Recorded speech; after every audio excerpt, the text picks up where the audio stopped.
edition of the Sundays at 2 program. Say thank you to those who are in our overflow section downstairs as well. This is a great thing. We know that it's because of the coffee and the cookies. It is my honor to introduce Julien Patterson. I don't think that I need to tell you much about him, although I will say that I am personally grateful to him for bringing, he and Terry, for bringing the Compass complex to us.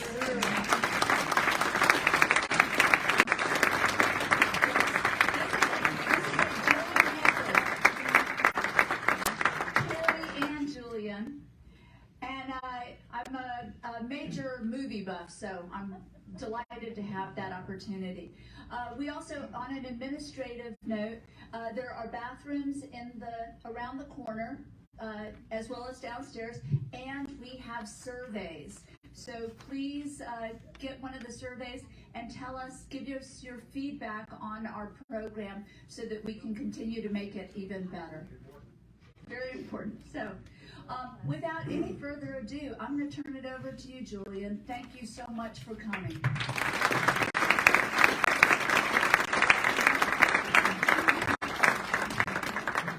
Well, good afternoon, everyone.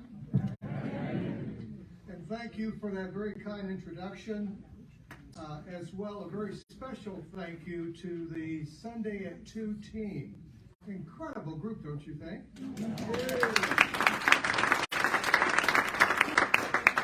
What a great way to spend a Sunday afternoon. As I thought about being here with you, I was reminded of a small news article in the paper not too very long ago. And it was interesting because it was basically about a young man who was distraught over losing his girlfriend. And he just felt like he had to do something about that. He finally decided that the thing to do was to rent one of those banners. You know, the type of banner that when you're at the beach, you see an airplane going along, and you look up at the sky, you see that. And the banner basically said this. He was a little puzzled at what to say, but it said this. It said, "Susie, come back. I'm just miserable without you. Love, Bob." Well, a newspaper reporter saw that and said, too much about you, Bob, not enough about Susie. And, you know, relationships are like that. Sometimes the focus is just in the wrong place. We're just not focusing on the right thing. Relationships are important. They're important to family. They're important to neighbors. They're important to friendships. The way that you make this a close family, the way that you make these neighbors dependable and trustworthy, the way that you make and forge relationships that are enduring relationships in communities, it's all the same. It's about how do we do these things successfully. And one of the things that I have learned is that things are interrelated. Everything is interrelated or interdependent. A little bit more on that in just a few moments. But what I intend to do is share a couple of thoughts with you about entrepreneurial perspectives of the Northern Neck, but then also, and I think more importantly, not so much how I see the Northern Neck, it's more so about social engagement, kind of the why and the how and all of that. I want to play something for you that is somewhat familiar, and I think Shelley told me, Shelley, we're supposed to press that button there at the time? Yeah. Listen to this and tell me if it's familiar. Making your way in the world today takes everything you've got. Right? Taking a break from all your worries sure would help a lot. Wouldn't you like to get away? Now here it is.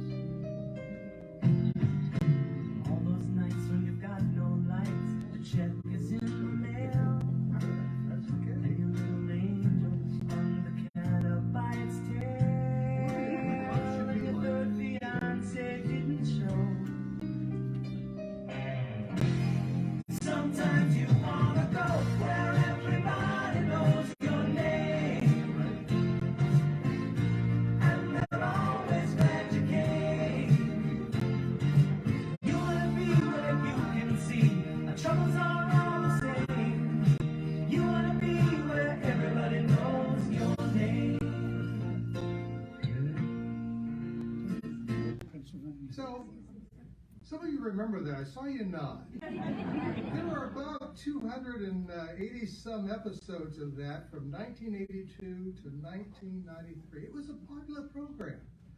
And although the setting was in a bar, it wasn't really about the bar. It was about what? The relationships.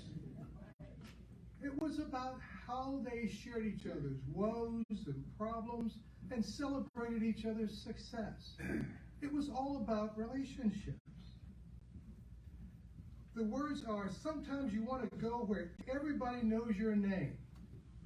And they're always glad you came. You want to be where you can see all our troubles are all the same. You want to be where everybody knows your name. You and I want to be in a place like that. We want to be in a place where people not only know our name and people seem to be solving the same sort of problems. Life has problems, we all know that. But we also want to be in a place where people welcome us and feel like they're happy that we came. And those little things that seem so intangible in a theme song of a TV show that you remember from gone by are really critical elements. They're critical elements to why some relationships are better than others. Why the relationship between family is not quite right, or between neighbors, or even in communities, and about things that are possible. So this is the basis for so much. It's all about people wanting to know your name and getting involved with those types of things. But when that sort of thing happens, when you have people who are in a place where they feel they have value, and you have communities who come together because they have shared interests, shared values, and shared goals, then guess what? Great things are possible. Things that you've never thought of. Oh, I never thought that would happen here. For us, in this place. Those types of things are possible regardless to who's doing something like this. All types of things are possible in relationships when relationships work in a way that benefit everyone. But it hasn't always been that way. It was different. In fact, I'll tell you that in the passage of time, people have become increasingly disconnected from family. In the passage of time, they become increasingly disconnected from friends and from neighbors. Listen to this. 58% of people attend less and are less involved in social gatherings and in community relationships and community meetings. 33% less people have dinner together. 33%. 45% less invite friends over to their homes. People weren't doing that as much. The trend, albeit here in the Northern Neck, and maybe a slightly different dynamic, that's the trend across our society today. That's how we're basically doing things. And if you're like Robert Putnam, who is a Harvard civics professor, you're kind of wondering, why is that? Putnam says it's all because you and I used to have networks and norms and a society of social trust. And he's saying that just really doesn't quite happen anymore. There's been a breakdown in relationships. His research and study is of over 100,000 different interviews. And he's basically concluded one thing, that something called social capital has declined. What is social capital? Quite simply, social capital is kind of the what happens or what doesn't happen because we have friends, because we have neighbors and neighborhoods, because we have communities. There are things on the positive side, if we share the same interests, the same values, and same goals, that can happen. But if society as a whole starts to decline, and there's no focus and commonality, then these things are on the decline. So what that means, it translated in simple language, is that we lose the potential to get things done. It's what we lose. It means that the things that could happen don't happen. and when they don't happen, they're consequential. You know, Putnam actually reaches all the way back to the 50s. And he says that in the 50s, when you and I were watching I Love Lucy, Gunsmoke, you know, and all of these programs that we really loved and enjoyed, in that time frame, even though there were social issues, even though there was sexism, there was some racial inequality, all these things were there, but in spite of that, social connectedness was at an all-time high. People tended to do things more together. They tended to solve problems together. People belonged to more clubs, fraternal orders, sorority orders. They belonged to more of the service clubs, Rotary, Lions, and all of those types of things. And in that time frame, they got, proportionally, things done. A lot more done than today. And so when you look at all of that and you say, okay, social engagement was high and social connectedness was high, how does that translate? And he says that essentially, we weren't working better together. We're not working better together today. We were working better together then, but not now. So today, because of changes in the workplace, because of the family structure, because of the impact of TV, the computers, social media, our lives are different. And they're different because now we see friends less frequently, and we socialize with our family less often. So in other words, people are not engaged in their communities, and they're not engaged in the activities that promote accomplishing things that are the problems and issues in communities together today. Two big reasons top that list. He says that there's something called technological individualism, a mouthful, but basically it means that we're so involved with ourselves and with self-oriented things that we're not dealing with other people as often in constructive ways. And then he says that there's something called the repotting phenomenon. The repotting phenomenon is basically this. For whatever reason you relocate from one place to another, there's a tendency today that people don't re-engage when they relocate. So if I was involved with the Boys and Girls Club in Fairfax, Virginia, and if I was involved with the Y, and I was involved with the Garden Club and all those types of things, when I move to the new location, it is likely that I will not reach out and try to get engaged in that way. That's the choice that a lot of people are making. And that choice comes at a consequence. So what does all this mean? I mean, how do you get out of this dilemma where you have this conflict of people not engaged and still having issues and things that we want to solve? It's important that this whole thing that I've highlighted, this social connectedness, this civic engagement, these critical things are very important to an ongoing success for an aspirational community. In other words, if you have a community that aspires to achieve certain things, to grow, to take care of those problems, to put this convenience in place, it's hard to get there if that community is not working together and there's no social connectedness going on. I'm not suggesting that that's the case for us. I am telling you that's what's going on in society as a whole. And if anything, I'm saying it's something to be aware of. This repotting and getting involved for Terry and me, like so many of you, started with the Tides End. We came down for a 3-day management retreat and had a great time, got a lot of things accomplished. Our spouses loved the Northern Neck. And so we planned to come back, what, the second year. We planned to come back the third year. But it was in that second year that we bought land. We thought, boy, this is a really nice place. We want to be here. We had no idea what we were going to do with it or when we were going to come back to it.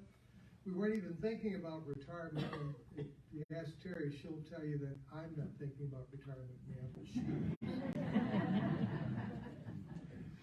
But we weren't thinking about any of those things. It was just a bike ride one morning out of the tide's end that made all the difference for us to do that. But for us, that ignited our interest in the Northern Neck. And then there was one other visit that we made down here, and it was because of an invitation from the neighbor who owned the house next door to our vacant lots.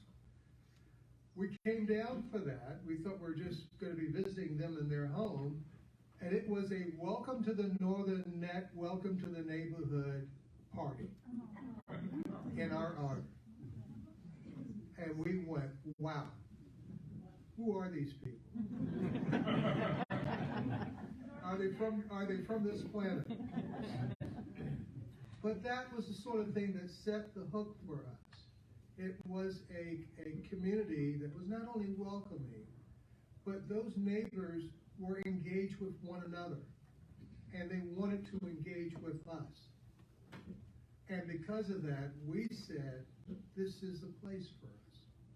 We think that we can contribute and come alongside of others of you who are doing things in the community. That was what our takeaway was. More on that in just a few minutes. But what you should know is that years ago, when Terry and I lived in Northern Virginia, several of her family, which is out of Ohio, came down to visit, and they wanted to go to Washington, D.C. And do a little sightseeing.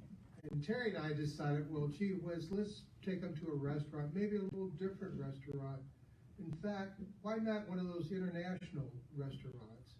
So we went to a place in Washington, D.C. called Adams Morgan.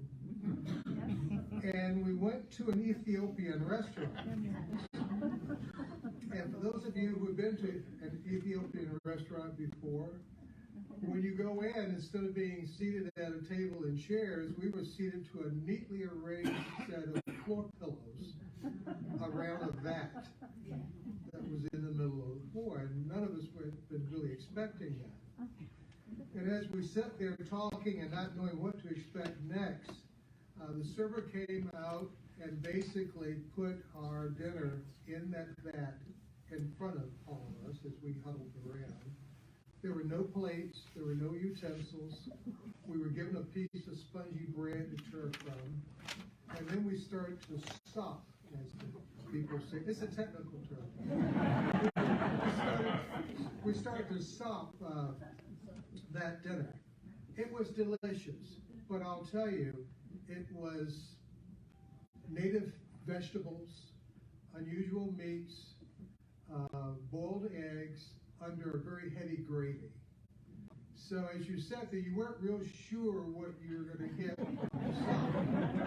But it was a great experience, and we loved it. We had a wonderful time. It's a great memory for us.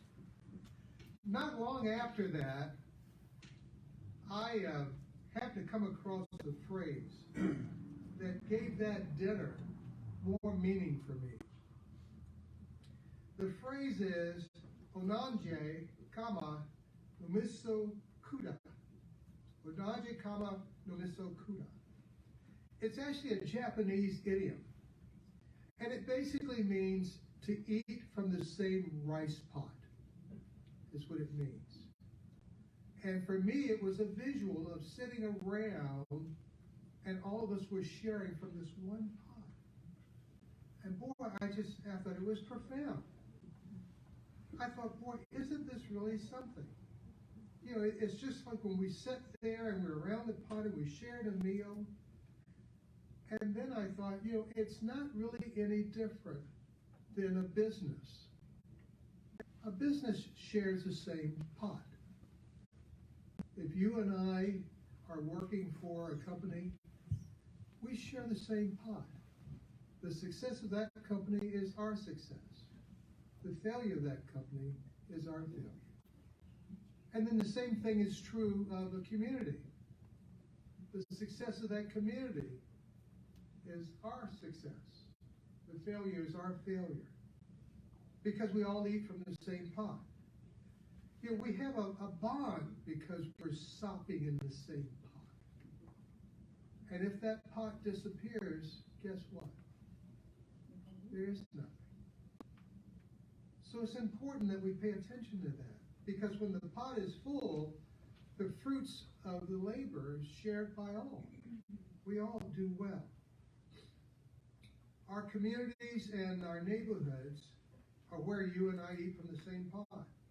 Civic engagement, social connectedness, that's how we make this pot full.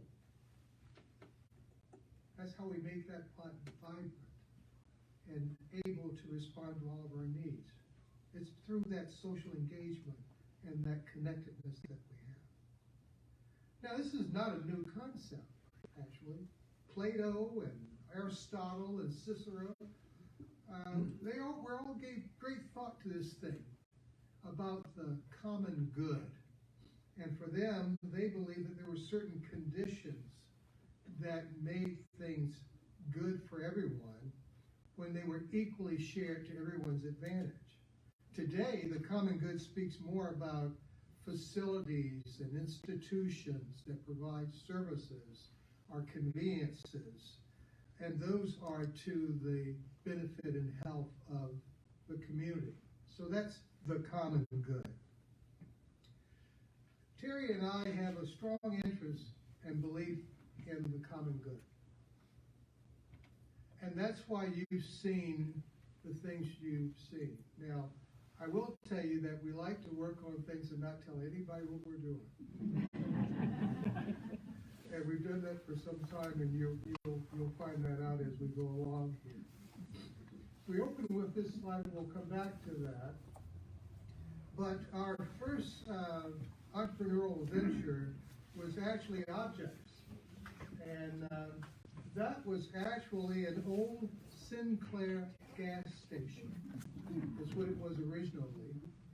And through the years, it became a barber shop, a beauty parlor, a decor shop. It was a realty location. You might recall that Jim and Pat Carter Realty was there. And what a good number of people didn't know is that where those bikes are, the gas tanks were still buried under there.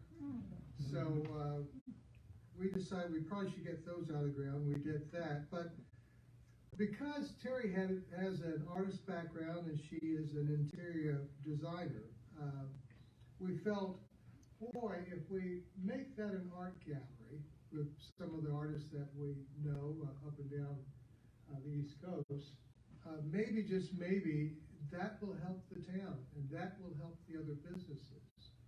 And maybe, just maybe, that helps the Tides Inn, and the Tides Inn helps us. And somehow we do what? We eat from the same pot. So we did that. We did that, and we staffed it, and so it created jobs. And we also then involved not only artists up and down the coastline and some across the states, but then there was some information materials that started to come to us from a jewelry maker in Kenya, a woman who's there, and a metal sculptor from Haiti. And the next thing you know, there's an interconnectedness going on that level. The next item after that was, and that was May of 2013, Weekends Fashions, which actually is a old Sears house, Sears Roebuck house. Any of you remember the Sears Roebuck catalog? And I would sit and leaf through it, especially when Christmas was coming up, pointing out all the things I wanted. But this house actually came in parts on a steamboat, as some of the other houses have here. There were originally 4 of those, I think. And there's still 2 remaining over there. So this is the 3rd one. But this was in disrepair. It was full of termites. It had a basement completely full of water, about 3 foot of water, because there was some sort of an underground aquifer that leaked in over there. And And so we wanted to kind of turn this thing around quickly, but it took a lot more time than we expected. We converted it into a clothing store primarily because there weren't a lot of men's clothing places in town. And we thought, well, we know the ladies will shop. And so we tried to decide what our focus was going to be. And Terry had been in the clothing business before, years ago. And so we decided it was going to be smart casual, Tommy Bahama and Lily Pulitzer, and I know more things about ladies' clothing than I should know. But that's because we go to the shows and we buy all the clothing and things, and we would not only see these thousands and thousands of garments, because when you go there, they have a rack wall of just all the things on display for one vendor who's talking about one offering and their wide portfolio of offerings that comes in 15 different colors. And so we look at things and say, okay, will our Northern Neck lady wear that? Will our guy who comes in wear that shirt? And so that was fun for us to do, and we enjoyed it very much. We sold that business in 2019 to our manager, who's been working for us for years, Jackie Amons, a great lady who's gone on and enjoyed her own success in that. We still own that building, but that building was a delight to work on and to convert, and Terry makes sure that we have it painted often. The next building that came along was a Front Porch Coffee House, and did I miss that one? Let's try again. There we go. It was the Front Porch Coffee House, and that was actually a screened-in porch with different columns, different roofing, obviously, all the other things. If you look at the shutters on either side of the window, you can tell there's something white on there. You can't quite make out that configuration, but that's actually a little Menhaden fish.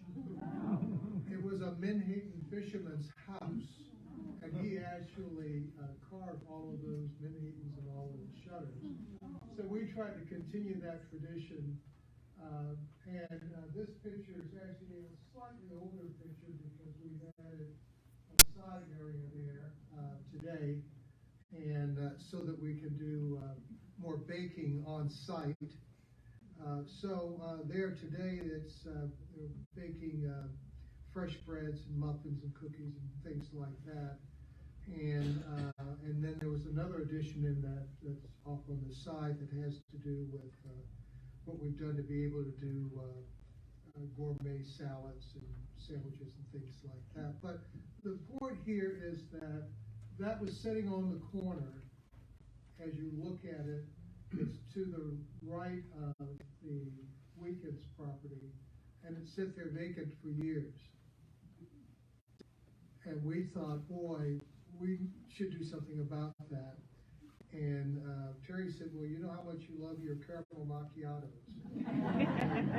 So we decided to do that. Interesting story here is that that some of you may not be aware of, is that there was a fellow by the name of Arnold Peet, P-E-T-T, P-E-E-T, and he started the coffee phenomena on the West Coast. Employed a number of college students. 3 of them graduated and went to him and said, we'd like to buy a couple of these locations. He sold those locations to him, and they decided to name their locations Starbucks. And then Starbucks evolved, and venture capital money came along, and you know the rest of the story. But we've found Pete's Coffee to be a good fit for us. We're the Front Porch Coffee House, and you don't see it there, but on the sign it says, and gathering place. Social connectedness. Because what we wanted to do was to have a place that became central to the community, where a person could have a cup of coffee and talk with a friend. And today, there is a ladies' Bible study group that comes there on certain days. There's a men's Bible group, I think it's Tuesday morning at 7. There's a knitting group that comes, and they take over all of one side and do nothing but sit there and knit and drink coffee. And there's some others, and certainly some kids stop in and use the internet and do their homework, because they may not have internet at home. And some business people stop in. But the whole point was to provide a gathering place, a place of social connectedness, because when that happens, great things are possible. And we firmly believe that. So that's why we did that. Terry probably doesn't want me to tell you about how that was delayed a year and 8 months in opening, because we were having a little conversation with people. So we had all of our equipment ready to open, people that we were trying to recruit and train, and we were trying to get by VDOT, having a difference of opinion about where our entry was going to be. But we got that done, and I guess the news is we lived happily ever after. But it's a Christian book place as well, for those of you who find that to be meaningful, and even if you don't. It's a quiet place. It's a place where you can expect people to treat you with respect. And there are Christian books and cards, which we'd like for people to pay for before they take them. but we said it. So. Let me tell you also that coming soon there, with this whole idea of social connectedness, entrepreneurism, and fostering that, coming soon is something called Biz and Buzz. And what we're going to do there at the coffee house, Biz and Buzz, a number of successful entrepreneurs, many of which are retired, that live in this area, have agreed to be with me, and we're going to meet there about once every other month.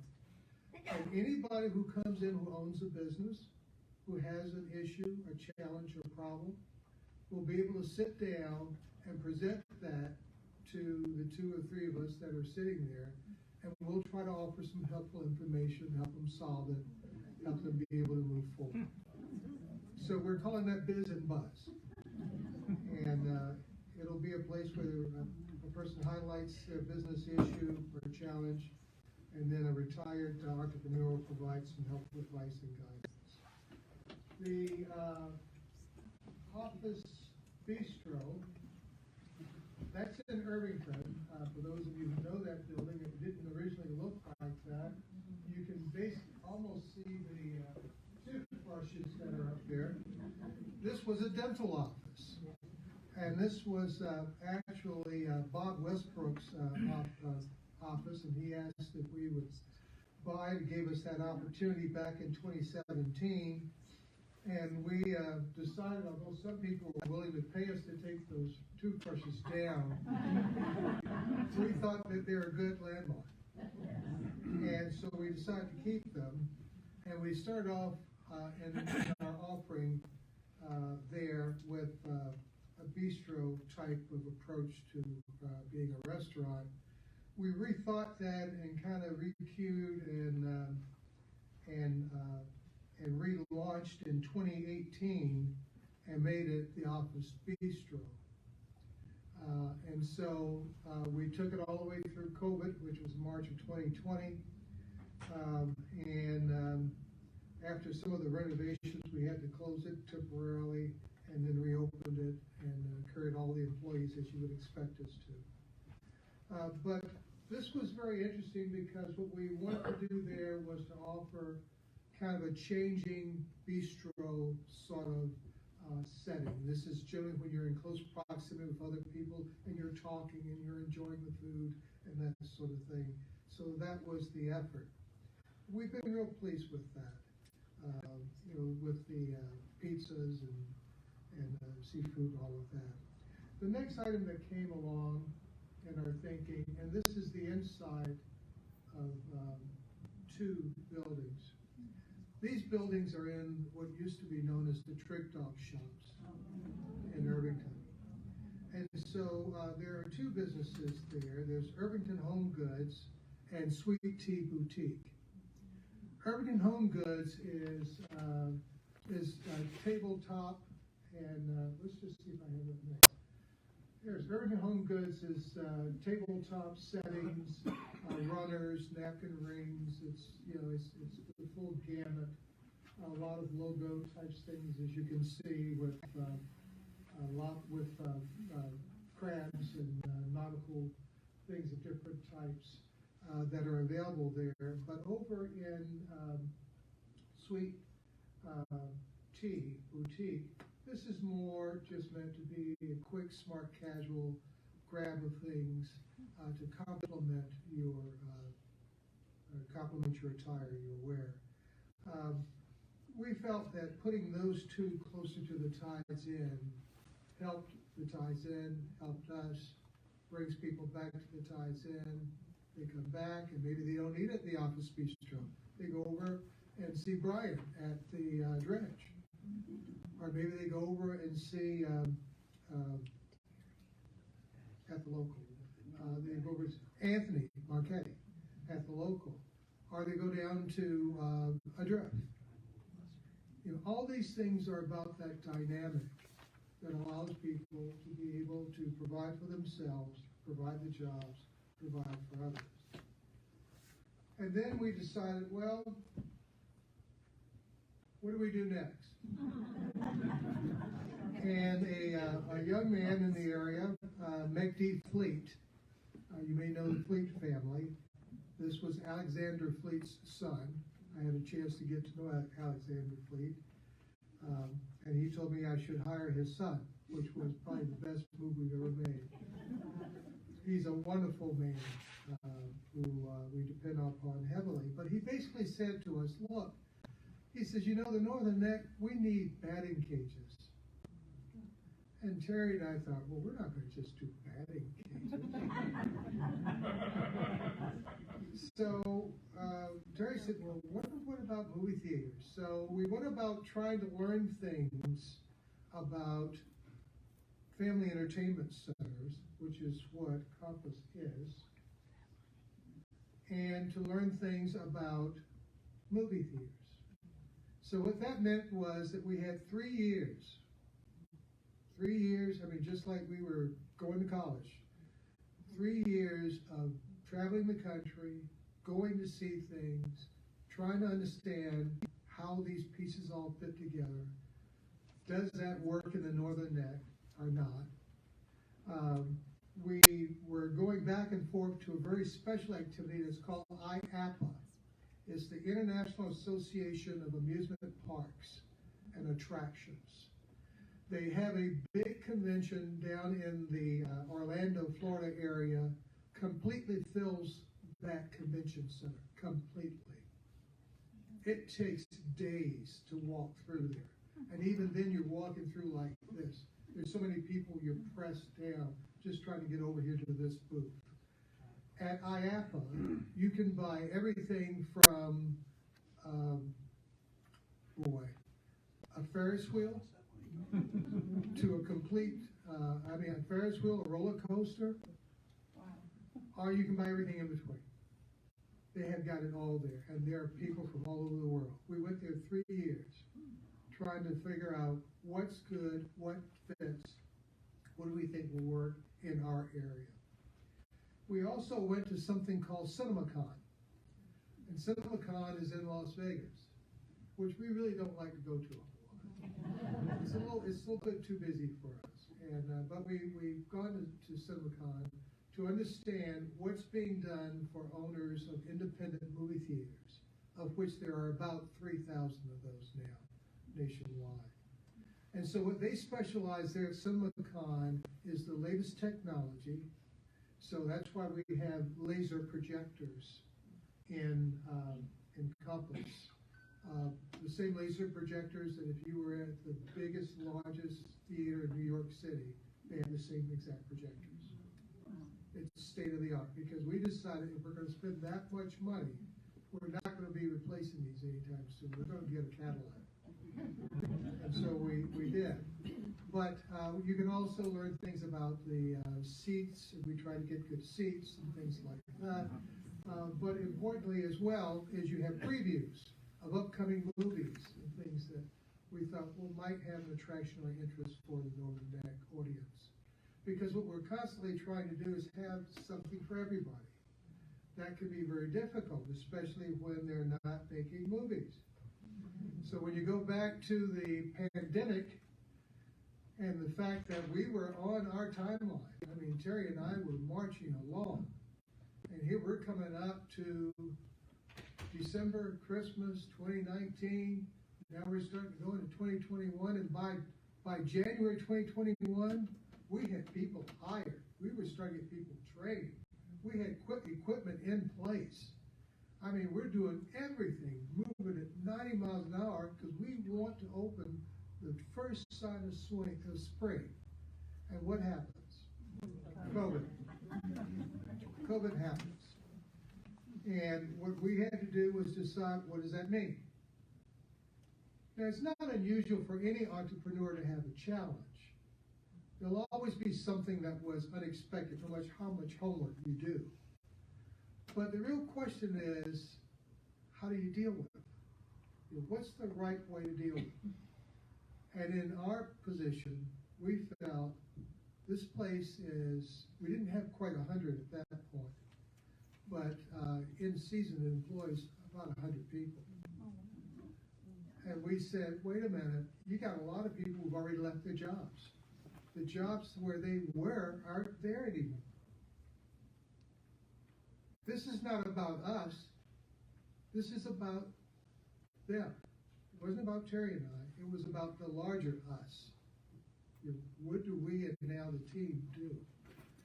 And so we decided that although it meant that we really didn't have revenue coming through the door, we were going to press forward.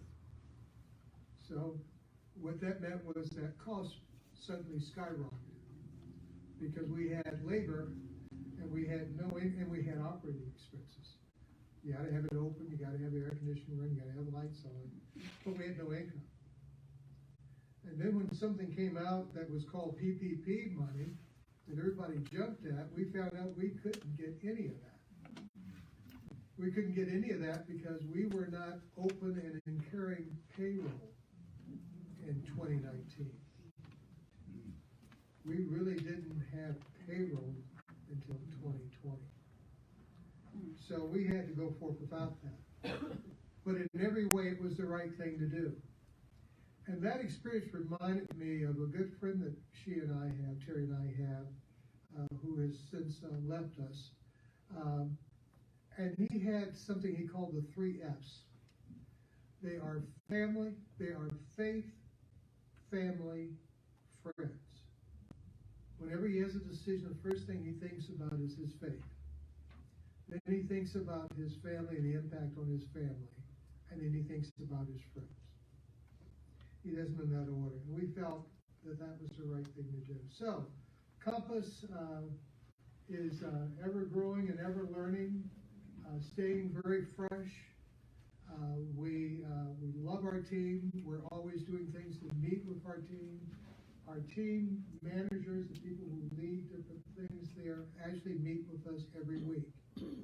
So if we're not here, you can trust that we're on a Zoom call with our team every week.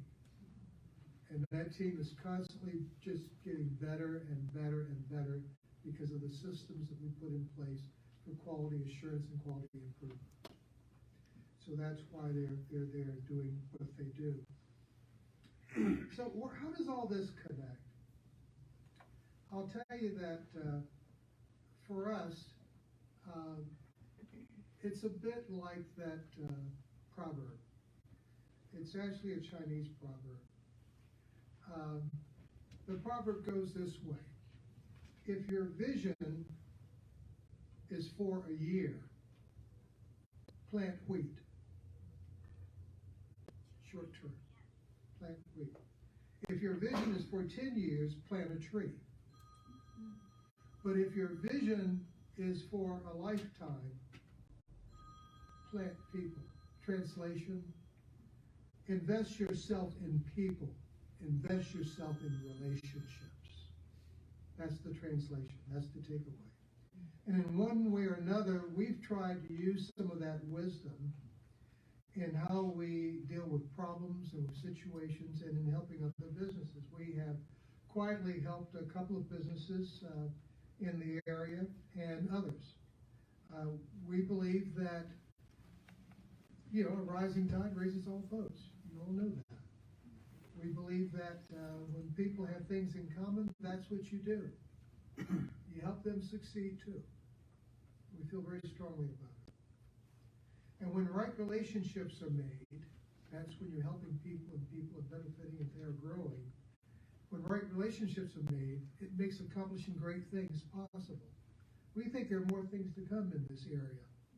Not just by us, by any other number of other people who feel motivated, who feel community supported, who feel community connected, as we did. There are more things to come. So as to the future, I can tell you that people love to live in places that are vibrant. People want to live in places where there's a promise of social and economic opportunities. Places where values are shared, goals are realized, where dreams can be achieved. All of that is about what we call placemaking. It has to do with putting things together in a location that are just the right things. Because this all generates goodwill, and it generates social capital. Remember that? Social capital is the stuff that makes things work. So as for Susie and for Bob, too much Bob about you, not enough about Susie. I would tell you that I think Bob probably understands now that it's a good relationship when it's not about you, when it's about us. Whether we're talking about family, friends, neighbors, community, all successful relationships of any type on that spectrum, they have been successful, they are successful, they will be successful in the future as long as they're about us. So my very strong and sincere thanks to the Sunday at 2 team, great group of people, had lunch with them, enjoyed all the things they had to share. And certainly a special thank you to all of you for giving Terry and I this opportunity to share some of our thoughts and passions with you. Thank you very much.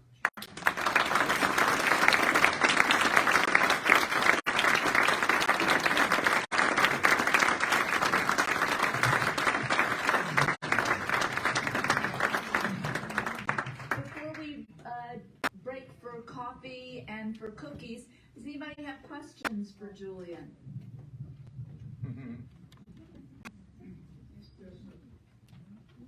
Yes, sir. Thank you. You start here. Oh, sorry. You go right ahead. I want to know how you two met.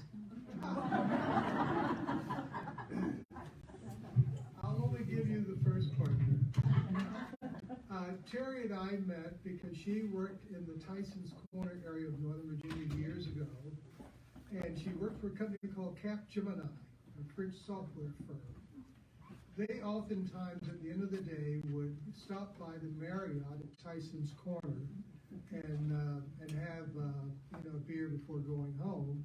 And they would especially stop if they had someone who had just joined the company or was going away. I happened to be there because I was in my initial entrepreneurial role. I'd left the agency in that time frame, and I come out and fell flat on my face entrepreneurially. I was actually living in my office and occasionally sleeping in my car. So in that time frame, what I decided to do was on Friday at the end of the week, I would make sure that it was a special day for me. So I would go up to the Marriott at Tyson's Corner. I'd sit on the end of the bar, and I'd have a hamburger, cheeseburger, and the cranberry chips. And the bartender knew that. I knew I would always be in at that time. In that time frame, I was trying to get a business going, which ended up becoming Omniplex that did become successful. But that was the early days of entrepreneurial struggle and doing what's necessary to get by. I also made Sunday special at the Sheraton at Tyson's Corner because they had an all-you-can-eat brunch. And so I went to a church in Chantilly, that's near the airport. I joined that church because a pastor joined the Rotary Club. My accountant had convinced me I should be a Rotarian at a time that I barely had 2 pennies to rub together. And so I was there when the pastor came in, and the pastor then invited me to his church. This is all relations. Everything's interconnected. It really is interconnected.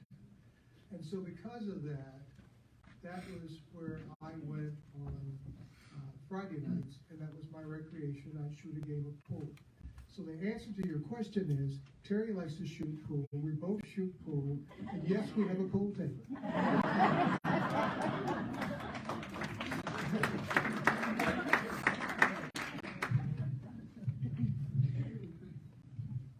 I think your businesses are unique in the Northern Neck from the perspective of customer service and retention of wonderful employees. How do you train them and recruit them because you have such quality people? We're fortunate. We don't have a master's degree, but we do know what we've learned. Some of these lessons we've learned the hard way. It can be very difficult to run a small business that employs 3 to 5 people, as opposed to the larger business we ran in Northern Virginia that had a reach around the world. At the end of the day, you have to treat people the way you want to be treated. And so what we do is we let people know what's expected of them. We help them, and they help us develop a set of checks and balances over what we're going to talk about every so often that relates to the business. And then we try to equip them for success. We actively work with that person, not to find out what they're doing wrong and point at it, but to try to help them get better. We don't like to change. We really like to keep the same people and teach those men and women how to become a part of a team and help them then aspire to do more. And we've been very fortunate in that regard. Thank you. Julien, nice to see you again. I know you have your hands involved in many, many things. We talk about them from time to time. But could you comment on the future pot and what you might be sopping out of it? Well, since the days of Omniplex, Terry has told me, next year I'm retiring, that's it, don't ask me.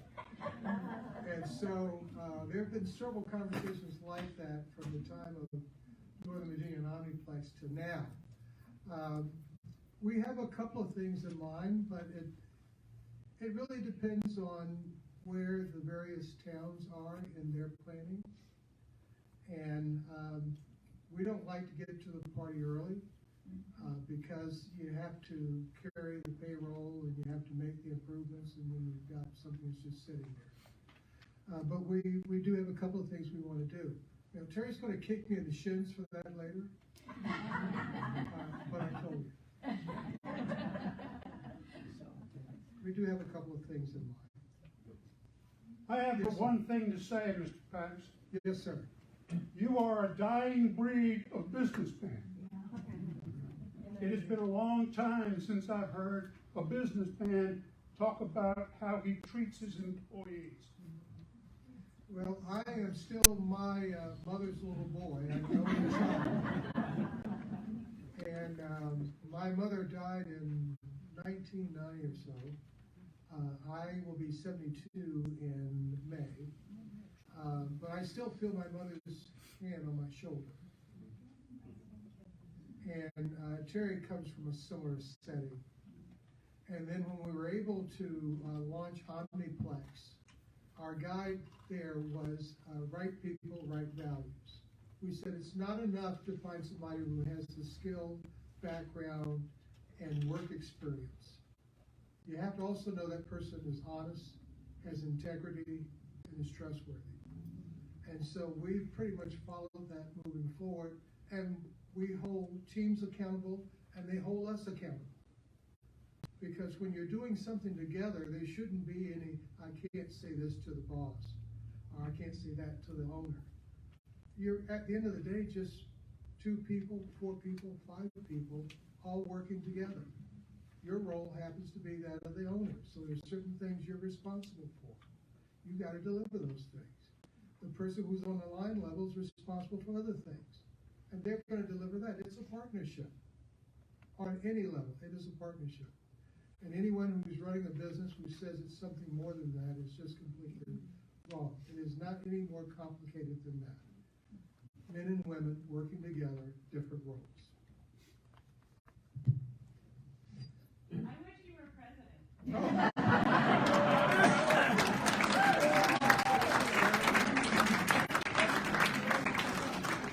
Thank you for that flattering.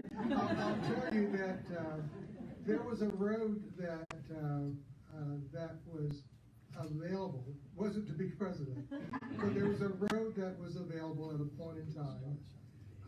I was working for Bob McDonnell, and he was governor, and I had worked for Tim Kaine, and I like both men. Great people, wonderful values, and I've had the opportunity to know some of the past governors.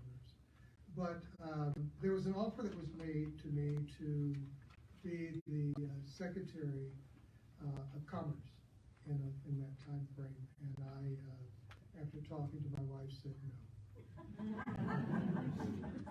Wasn't the thing to do. It's tough business, and you've got to have some thick skin to be successful in it. I'm not sure my skin's that thick. Yes, ma'am. Integrity is paramount.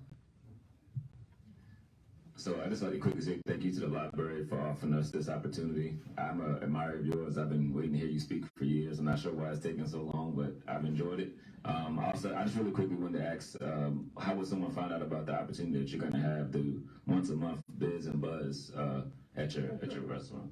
Thanks for asking that question. That will be highlighted on Facebook. And what we're doing now is just developing that page. But we've already lined up several entrepreneurs that are willing to be there to do that, to offer that insight. And it'll be in the rap record.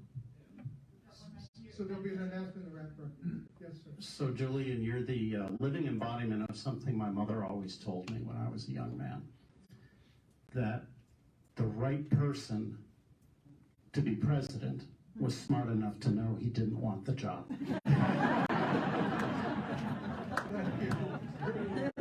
But seriously, I'm one of the Tuesday morning Bible study folks. There's several of us here.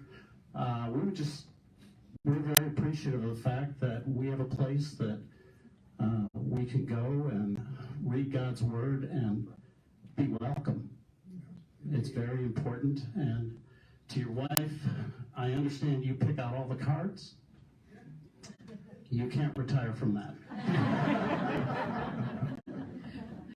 I want to say, ask Terry, are you responsible for Grader's ice cream being at Front Porch?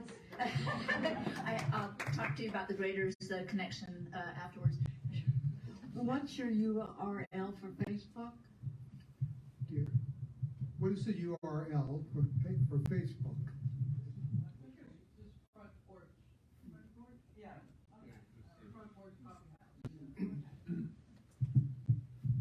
One more question, and then we'll break for coffee and cookies, and Julien and Terry will both be here with us to engage and answer more questions.